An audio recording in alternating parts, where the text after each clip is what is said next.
The equations that we see here are point slope form, which is y minus y1 is equal to m times x minus x1, and slope formula, which is y2 minus y1 over x2 minus x1.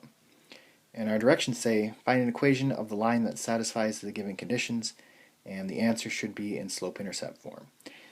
So even though I'm using the point slope form to start out, my final answer I do want to be in slope-intercept form, which is y is equal to mx plus b, because that's really the best form for our line to be in.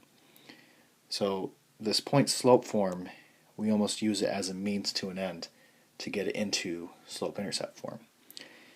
And point slope form is called point slope form because we can use it if we're given a point and a slope.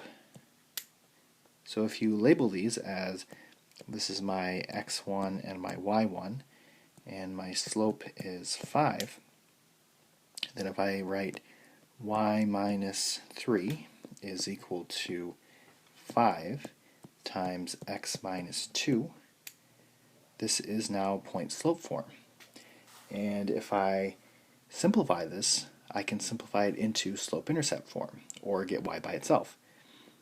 So I can distribute y minus 3 is equal to 5x minus 10, and then if I add 3 to both sides, y is equal to 5x minus 7. So this was point slope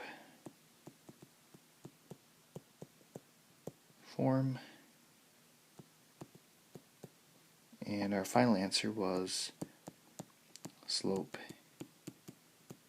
intercept form.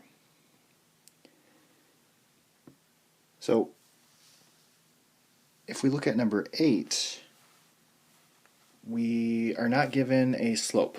We are given 2 points, and we're asked really the same thing, to find the final answer in slope-intercept form. So we can actually find the slope, but we're going to have to use the slope formula first. So it's like we kind of have a pre-step on this one.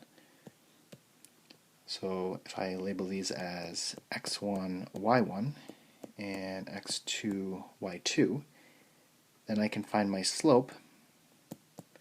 It's going to be equal to 6 minus 1 and 1 minus 2.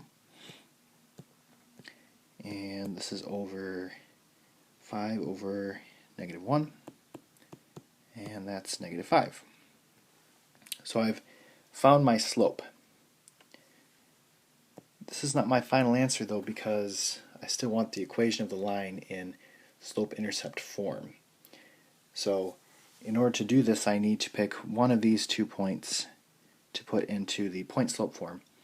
And just to keep it consistent, I'm going to use the x1 and y1. So y minus 1 is equal to negative 5 x minus 2. If I distribute the negative 5, we'll get that.